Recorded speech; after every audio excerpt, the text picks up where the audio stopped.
হবিগঞ্জে চলন্ত বাসে কিশোরীকে ধর্ষণের অভিযোগ, বাস চালক আটক, পলাতক হেলপার। গাজীপুর ও রাজবাড়ীতে ধর্ষণের ৩ মামলা, গ্রেপ্তার ১। কক্সবাজারের বাস কাভার্ড ভ্যান সংঘর্ষে বাবা ছেলে সহ নিহত ৩। কুষ্টিয়ায় সড়ক দুর্ঘটনায় প্রাণ গেছে ইসলামী বিশ্ববিদ্যালয়ের শিক্ষার্থীর। সেতুর অভাবে চরম দুর্ভোগে নরসিংদী আলোকবালি চরের অর্ধলক্ষাধিক বাসিন্দা। বর্ষায় ঝুঁকি নিয়ে নদী পারাপার, সুবিধা বঞ্চিত ৯ গ্রামের মানুষ। বড় সমস্যা হচ্ছে যোগাযোগ ব্যবস্থা। যদি একটা ব্রিজ থাকতো, যে জায়গায় 15 মিনিট লাগতো, ওই জায়গার মধ্যে আমাদের 2 ঘন্টা এমনকি 3 ঘন্টা এমনকি 5 ঘন্টা লাগে।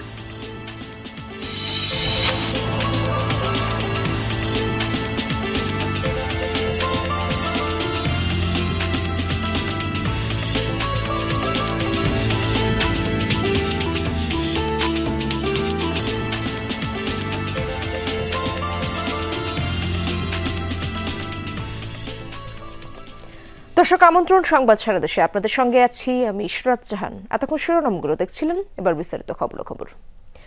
ঢাকা থেকে হবিগঞ্জে ফেরার পথে চলন্ত বাসে এক কিশোরীকে পালাক্রমে ধর্ষণের অভিযোগ উঠেছে। আটক করা হয়েছে বাস চালককে, তবে পালিয়ে গেছে হেলপার। রোববার রাতে হবিগঞ্জের নবীগঞ্জ আউশকান্দি সড়কের সালামতপুর এলাকা থেকে ভুক্তভোগীকে উদ্ধার করে পুলিশ ও সেনাবাহিনী। পুলিশ জানায়, ভুক্তভোগী কিশোরী ঢাকার একটি গার্মেন্টসে কাজ করেন। রাজধানী থেকে বাসে করে বাড়ি ফিরছিলেন তিনি। পথে ঘুমিয়ে পড়লে গন্তব্য অতিক্রম করে মেয়েটি সিলেট পর্যন্ত চলে যায়। পরে সেখান থেকে হবিগঞ্জ যেতে মা এন্টারপ্রাইজ নামের একটি বাসে ওঠে। শেরপুর এলাকা পার হওয়ার পর বাসের অন্যান্য যাত্রীরা নেমে গেলে কিশোরীকে একা পেয়ে পালাক্রমে নির্যাতন চালায় বাসের হেলপার লিটন মিয়া ও চালক সাব্বির। কিশোরীর চিৎকার শুনে আশপাশের লোকজন বিষয়টি পুলিশ ও সেনাবাহিনীকে জানায়। পরে সালামতপুর এলাকায় স্থানীয়দের সহযোগিতায় টহল টিম বাসটি থামিয়ে ভুক্তভোগীকে উদ্ধার করে। চালককে আটক করা গেলেও কৌশলে পালিয়ে যায় হেলপার।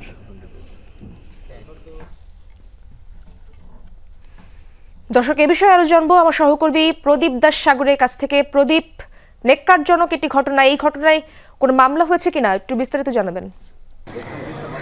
ঈশ্বর, আসলে এই ঘটনায় গতকাল রাতেই অর্থাৎ আজকে ভোর রাতে নবীগঞ্জ থানায় একটি মামলা দায়ের করা হয়েছে।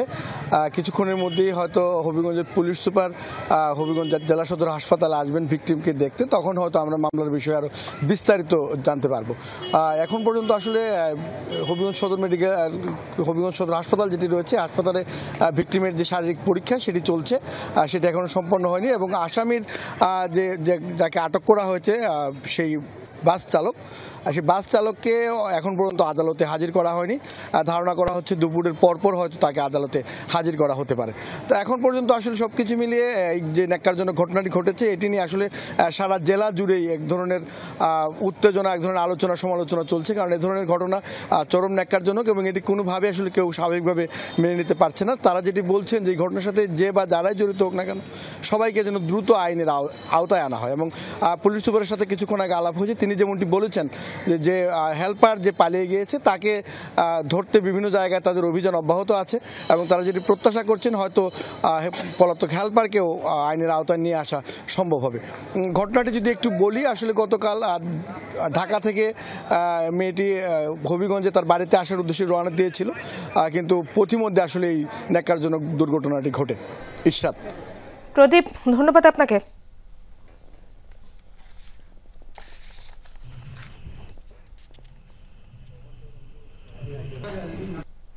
প্রাইভেট পড়ে বাড়ি ফেরার পথে রাজবাড়ীর পাংশায় 2 স্কুল শিক্ষার্থীকে ধর্ষণের ঘটনায় মামলা হয়েছে। গ্রেপ্তার করা হয়েছে একজনকে। রোববার রাতে ভুক্তভোগীদের পরিবার এই ঘটনায় 2টি আলাদা ধর্ষণ মামলা করেন। মামলায় বলা হয়, ওই দিন দুপুরে স্কুল থেকে কোচিং করে বাড়ি ফেরার পথে তাদের পথ রোধ করে শিহাব ও হাসমত নামের 2 তরুণ পকেট থেকে ব্লেড বের করে ভয় দেখিয়ে পাশের একটি পানের বরজে নিয়ে নির্যাতন চালায়। পরে ভুক্তভোগীরা পরিবারকে সব খুলে বললে থানায় মামলা করেন তারা। এই ঘটনায় শিহাবকে গ্রেপ্তার করা হয়েছে। অপর আসামিকে ধরতেও কাজ করছে পুলিশ।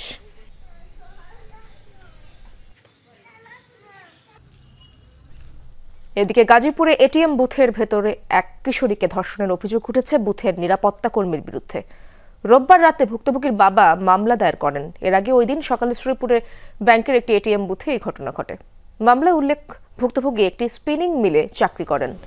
মিলের পাশের এটিএম বুথে টাকা তুলতে প্রায় যেতেন তিনি। সেখানে বুথের নিরাপত্তা কর্মী লিটন মিয়া আরও ভালো বেতনের চাকরির কথা বলে তাকে বুথের ভেতরে আলোচনার জন্য ঢেকে নিয়ে নির্যাতন চালায়। পরে ঘটনাস্থল থেকে ভুক্তভোগীকে উদ্ধার করে পুলিশ। এদিকে ঘটনার পর থেকে পলাতক আসামি লিটন। দুই জেলায় সড়ক দুর্ঘটনায় প্রাণ গেছে 4 জনের। এর মধ্যে কক্সবাজারের রামুতে কাভার্ড ভ্যান বাসের সংঘর্ষে বাবা ছেলে সহ মারা গেছে 3 জন। সকালে চট্টগ্রাম কক্সবাজার মহাসড়কের জেটি রাস্তা এলাকায় এই দুর্ঘটনা ঘটে। রামু থানার ওসি জানান, চট্টগ্রামগামী পুরবী বাসের সাথে কক্সবাজারগামী একটি কাভার্ড ভ্যানের সংঘর্ষ হয়। এই সময় বাসটি সড়ক থেকে ছিটকে খাদে পড়ে যায়। ঘটনাস্থলে মারা যান বাসের 3 যাত্রী। তারা হলেন হাবিবুল্লাহ, তার শিশু সন্তান রিয়াদ ও রিমঝিম বড়ুয়া নামে একজন। আহত কয়েকজনকে উদ্ধার করে হাসপাতালে নেওয়া হয়েছে। এদিকে কুষ্টিয়া সদরে বাস ও ট্রাকের সংঘর্ষে মারা গেছেন ইসলামী বিশ্ববিদ্যালয়ের এক শিক্ষার্থী। নিহত রাশেদুল ইসলাম আরবি ভাষা ও সাহিত্য বিভাগের 18-19 শিক্ষাবর্ষের শিক্ষার্থী ছিলেন। প্রায় 12 কোটি টাকা শুধু সড়ক সংস্কারের জন্য, তবুও নিম্নমানের সামগ্রী দিয়ে চলছে টাঙ্গাইলের কালীহাতী উপজেলার 6 কিলোমিটার সড়কের সংস্কার কাজ। স্থানীয়দের অভিযোগ, ইট, খোয়া, বালুসহ সড়ক সংস্কারে ব্যবহার করা সবকিছুই নিম্নমানের। সেই সাথে যুক্ত হয়েছে কাজের ধীরগতি। বালিয়াটা মুনটিয়া সড়কটি এখন স্থানীয়দের গলার কাঁটা হয়ে দাঁড়িয়েছে। স্বস্তিক যাত্রাও দুর্ভোগে পরিণত হয় টাঙ্গাইলের বালিয়াটা থেকে মুনটিয়া পর্যন্ত 6 কিলোমিটার এই সড়কে। কালীহাতী উপজেলার এই সড়কটির সংস্কারে 2023-24 অর্থবছরে টেন্ডার দেয় এলজিইডি। প্রায় 12 কোটি টাকা চুক্তিমূল্যে কাজ পায় ঠিকাদারি প্রতিষ্ঠান মেসার্স দাস এন্টারপ্রাইজ। অভিযোগ, 6 কিলোমিটার সড়কের কাজে ব্যবহার করা হচ্ছে নিম্নমানের সামগ্রী। এক সাইড করে মানে এমনি রেখে চলে গেছে, তারপরে পরবর্তীতে নিম্নমানের খোয়া এমনকি হলো যা আছে সবই নিম্নমানের। ইট হলো 3rd ক্লাস ইট দেওয়া হলো, সেটা হলো সাইডে দিয়েছে। রাস্তা খোঁড়াখুড়ি করে চলে যাচ্ছে, এতে সাধারণ জনগণের ভোগান্তি হচ্ছে। এই জায়গায় ভ্যান রিক্সা নিয়ে বিভিন্ন মানুষ বিভিন্ন সময় বিভিন্ন দুর্ঘটনার কবলে পড়ে। আর রাস্তার মান সম্পর্কে যদি জিজ্ঞাসা করেন, সেই ক্ষেত্রে বলতে হয় এই রাস্তার কাজের মান খুবই নিম্নমানের। সড়ক সংস্কারের এই মানহীন কাজও চলছে ধীর গতিতে। এতে দুর্ভোগ পোহাতে হচ্ছে রাস্তায় চলাচলকারীদের। পথের দুধারে যাদের বাড়ি, ধুলাবালির কারণে সেখানে টেকাই দেয়। রাস্তা ভাঙছে যেহেতু মনে করেন পুরোটাই পাকা হয়েছে, বাকি একটু ভাঙার নিয়ে মনে হয় সমস্যা, গাড়ি চালাইতেও সমস্যা হয়, ধুলাবালির দোকান ঘাটেও সমস্যা হয়, পাবলিকেও গালাগালি দেয় গাড়ি নিয়ে গেলে। কাজ করতেছে, খোয়াটাও ভালো হয় না ঠিক মতো কাজ ভালো করতেছে না, মানুষের মানে অসুবিধা মানুষের। এলজিইডির নির্বাহী প্রকৌশলী জানালেন, মানসম্পন্ন মালামাল ব্যবহারে ঠিকাদারকে তাগাদা দেওয়া হয়েছে। একাধিকবার চেষ্টা করেও ঠিকাদারের সাথে যোগাযোগ করা যায়নি। কিছু কিছু মালামাল আছে যেগুলি মনে করেন যে আমাদের পুরনো মানে আমাদের স্যালভেজ ম্যাটেরিয়াল, সেগুলো দেখে অনেক সময় নতুন পুরনো মাল মনে হচ্ছে, কিন্তু এগুলো আমরা পারমিশন আছে আমাদের, যদি আমরা গভর্নমেন্ট তাদের কাছে আমরা সেল করছি, ঠিকাদার ইউজ করতে পারবে। আর ঠিকাদারের যে যে বিষয় আছে, টাইমের ক্ষেত্রে সে পিছিয়ে আছে, আমি তাকে চাপ দিচ্ছি। 2023 সালের 1 ডিসেম্বর থেকে শুরু হয় বালিয়াটা মুনটিয়া সড়কের সংস্কার কাজ, শেষ হবে চলতি বছরের 1 ডিসেম্বর। রাহিম সারোয়ার, যমুনা নিউজ। একটি সেতুর অভাবে দুর্ভোগ পোহাচ্ছে নরসিংদী সদরের দুর্গম চরাঞ্চলের অর্ধলক্ষাধিক মানুষ। সেতু না থাকায় বছরের পর বছর ঝুঁকি নিয়ে নৌকায় পারাপার করতে হচ্ছে আলোকবালির বাসিন্দাদের। যোগাযোগ সহজ না হওয়ায় হচ্ছে না আর্থসামাজিক উন্নয়নও। তবে জনগণের কথা বিবেচনা করে এই অঞ্চলে একটি সেতু নির্মাণের সম্ভাব্যতা যাচাই করা হয়েছে বলে জানিয়েছে স্থানীয় সরকার প্রকৌশল অধিদপ্তর। প্রমত্তা মেঘনা নদী, তারই একটি প্রবাহিত শাখার বুক চিরে জেগে ওঠা দুর্গম জনপদ নরসিংদী সদরের আলোকবালি। নৌপথে আলোকবালির মূল ভূখণ্ডে যেতে সময় লাগে 2 থেকে 4 ঘন্টার মতো, অথচ শহরের সাথে জনপদটির দূরত্ব মাত্র 20 কিলোমিটার। একটি সেতুর অভাবে এমন দুর্ভোগে 9 গ্রামের অর্ধলক্ষাধিক মানুষ। যদি একটা ব্রিজ থাকতো, যে জায়গায় 15 মিনিট লাগতো, ওই জায়গার মধ্যে আমাদের 2 ঘন্টা এমনকি 3 ঘন্টা এমনকি 5 ঘন্টা লাগে। মানুষের সবচেয়ে বড় সমস্যা হচ্ছে যোগাযোগ ব্যবস্থা। এর মাঝে হচ্ছে নদীপথে এদের যোগাযোগ, আর নদীপথে যোগাযোগের কারণে এদের নৌকা দিয়ে পার হইতে হয়। শহরে যাতায়াতের একমাত্র ভরসা নৌপথ, তাই ঝুঁকি নিয়েই নদী পার হতে হয় শিক্ষার্থী, কর্মজীবী ও জরুরি রোগীদের। বর্ষায় পানি বাড়লে বাড়ে দুর্ঘটনা, শুষ্ক মৌসুমে কচুরিপানায় ঘটে বিপত্তি। অন্যদিকে সেতুর অভাবে বেগবান হচ্ছে না গ্রামীণ অর্থনীতিও, নানা সুবিধা থেকে বঞ্চিতই থেকে যাচ্ছে চরবাসী। অনেক দুর্গম চরাঞ্চল বালি, এখানে লোকজন অনেক মানবতা জীবনযাপন করে, লেখাপড়ার মান উন্নয়ন, তারপর হলো চিকিৎসা খাত, সবাই সবকিছুর জন্য আমরা নরসিংদীর উপর নির্ভরশীল করতে হবে। পুলিশ আমাদের সদর থানাতে এসে আর এখানে কচুরিপানা অথবা ব্রিজ না দেখে, গাড়ির রাস্তা না দেখে তারা এখানে আসতে পারে না, যে কারণে আমাদের এখানে অবৈধ অস্ত্র এবং মারামারি গোলাগুলি এটা যুদ্ধ তো প্রায় সময় হয়। 2-3টা মাস থাকে যে কচুরিপানা নদীটা ভরা থাকে, তখন এই নৌকা নরসিংদী শহরে আসতে পারে না। তো তারা চিকিৎসা সেবা এবং শিক্ষা সেবা এবং এই সেবাগুলি থেকে তারা বঞ্চিত হয়। তবে আশ্বস্ত করছে স্থানীয় সরকার প্রকৌশল অধিদপ্তর, খুব শিগগিরই এই অঞ্চলে যোগাযোগ মাধ্যম নির্মাণ সম্ভব বলে মনে করেন এই কর্মকর্তা। কচুরিপানার মাধ্যমে যে মানুষ ভোগান্তির সৃষ্টি হয়, এটা একটা জ্বলন্ত প্রমাণ হলাম আমি নিজে একদিন ওইখান দিয়ে চলার সময় 2 ঘন্টা আটকে ছিলাম। আমাদের একটা প্রকল্প আছে, সেই প্রকল্পটার ভিতরে এটা সার্ভে হয়ে গেছে এবং হাইড্রোমরফোলজিক্যাল স্টাডিও হয়ে গেছে।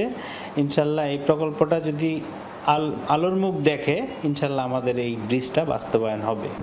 আলোকবালি থেকে শহর পর্যন্ত যোগাযোগের জন্য 300 মিটার দৈর্ঘ্যের সেতু নির্মাণ করতে হবে বলে জানায় স্থানীয় সরকার প্রকৌশল অধিদপ্তর। হুমায়ুন রশিদ, যমুনা নিউজ। অসময়ে ভাঙছে যমুনার পার। ভাঙনের কবলে পাবনার বেড়া উপজেলার বেশ কয়েকটি গ্রাম। বিলীন হচ্ছে ঘরবাড়ি, ফসলি জমি। ভাঙনের আশঙ্কায় নিলাম হয়ে গেছে এলাকার একমাত্র প্রাথমিক বিদ্যালয়টি। নদী পার বাঁচাতে স্থায়ী ব্যবস্থা না নেওয়ায় ক্ষুব্ধ স্থানীয়রা। নদী ভাঙনের সাথে দীর্ঘদিনের পরিচয় যমুনা পাড়ের মানুষের। বর্ষা না আসতেই আবারও সেই ভাঙনের কবলে পাবনার বেড়া উপজেলার বাসিন্দারা। বিলীনের আশঙ্কায় চর সারাশিয়া সরকারি প্রাথমিক বিদ্যালয়ের 2টি ভবনই নিলাম করে দেয়া হয়েছে। রড সুরকি বিক্রি করে কিছুটা হলেও অর্থ আদায়ের প্রত্যাশা স্কুল কর্তৃপক্ষের। পাঠদান কার্যক্রম সরিয়ে নেওয়া হয়েছে অন্যত্র। জমি পরেই চলে গেছে, শিকি জমি আছে ডাঙার, বাড়ি দিয়েও চলে যেতেছে। অন্তত ইমার্জেন্সি ভাবে হলে জিও ব্যাগ যেন নদীটা শাসন করে। অত্যন্ত ঝুঁকিপূর্ণ এবং বাচ্চাদের সেখানে ক্লাস নেওয়া হচ্ছে না। ঊর্ধ্বতন কর্তৃপক্ষকে জানিয়ে উন্নয়ন বোর্ড সহ তদন্ত কমিটির মতামত নিয়ে আমরা এটা কন্ডেম করে এটা নিলামের ব্যবস্থা করা হয়েছে। এর আগে গত বছর ভাঙনের মুখে পড়েছিল চরনাগদা উচ্চ মাধ্যমিক বিদ্যালয়। একটি ঘরের টিনের বেড়া খুলে আসবাব সরিয়ে নেওয়া হয়েছিল। পড়ে আছে কংক্রিটের কঙ্কাল। বাকি অংশে কোনো রকমে চলছে পাঠদান। আমাদের প্রাইমারি স্কুল, হাই স্কুল, ঈদগাহ মাঠ, কবরস্থান যেখানে স্থাপিত আছে, এটাকে রক্ষা করার জন্য সরকার বাহাদুরকে আমরা বিশেষভাবে আকুল আবেদন করছি। খাওয়ার একমাত্র ঘরে কিছু খাওয়ার জন্য নাই, আমরা বিপদের ভিতরে আছি। আমার জমি সব ভেঙে ছিঁড়ে গেছে। আমরা রাত্রে ভয়ের ভিতরে থাকি যে কখন নদীটা যেন ভেঙে যায়। গুলা যদি বস্তা মস্তা ফালা যদি প্রতিরোধ না করে, আমরা একদম ফকির হয়ে যাব। পানি উন্নয়ন বোর্ডের কর্মকর্তা জানান, ভাঙন রোধে স্থায়ী ব্যবস্থা নেওয়ার বরাদ্দ চাওয়া হয়েছে। বরাদ্দ পেলে কাজ শুরু করা হবে। ওখানে এমার্জেন্সি কাজ করা হয়েছে। আমরা সামনে পার্মানেন্ট ওয়ার্ক করার জন্য আমরা ইতিমধ্যে ডিপিপি সাবমিট করেছি। ডিপিপিটা দ্রুত পাস করে এখানে পার্মানেন্ট ওয়ার্ক করার জন্য আমরা পদক্ষেপ নিয়েছি। ভাঙন আতঙ্কে রয়েছে উপজেলার চর নাগদা, চর পাইখন্দা, চর ভারেঙ্গা, চর সাফুল্লা, চর কল্যাণপুর সহ বেশ কয়েকটি গ্রামের হাজারো পরিবার। শেষ সম্বল রক্ষায় স্থায়ী বন্দোবস্তের দাবিতে কয়েক দফায় মানববন্ধন করেছে নদীপাড়ের মানুষ। সাবরিনা লিজা, যমুনা নিউজ। অর্থের অভাবে চিকিৎসা করাতে না পেরে অটিজমে আক্রান্ত শিশুকে ঘরের মেঝেতে গর্তে ঢুকিয়ে রাখেন মা। এমন করুণ দৃশ্য মৌলভীবাজার কুলাউড়ার মুরইছড়া চা বাগানের একটি দরিদ্র পরিবারে। জন্ম থেকে প্রতিবন্ধী শিশুকে ফিজিও চিকিৎসার পরামর্শ চিকিৎসকদের। সরকারি বেসরকারি সহায়তায় পরিবারের একমাত্র শিশুটিকে চিকিৎসা করাতে চায় দরিদ্র চা শ্রমিক পরিবার।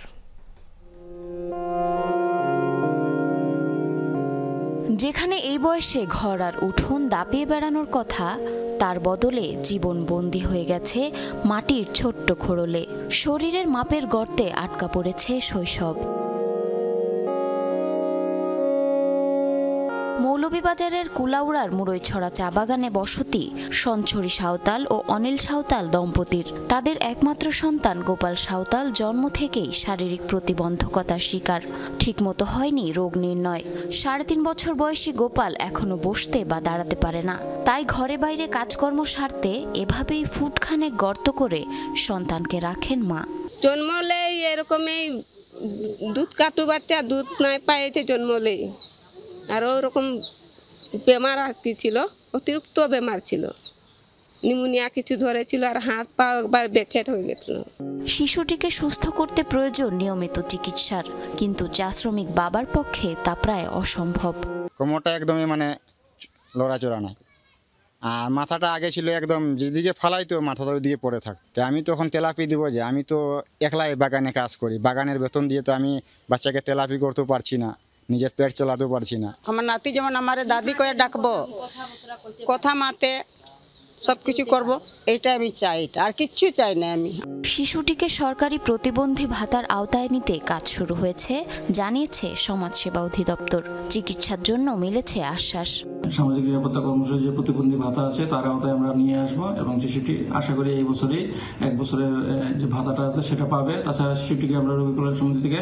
তাৎক্ষণিকভাবে কিছু আর্থিক সহায়তা করেছি এবং সর্বশেষ যেটা হচ্ছে সেটা হচ্ছে সে প্রতিবন্ধী সেবা সাহায্য কেন্দ্র জেলাতে আছে সেখান থেকে শিশুটির যে স্থায়ী ট্রিটমেন্ট ব্যবস্থা নেওয়া হবে একমাত্র সন্তানের সুস্থতার প্রত্যাশায় পরিবারটি তাকিয়ে আছে মানবিক উদ্যোগের দিকে জারিন অর্নি যমুনা নিউজ দর্শক এই ছিল সংবাদ সারা দেশের এখনকার আয়োজনে এতক্ষণ যারা সঙ্গে ছিলেন সবাইকে ধন্যবাদ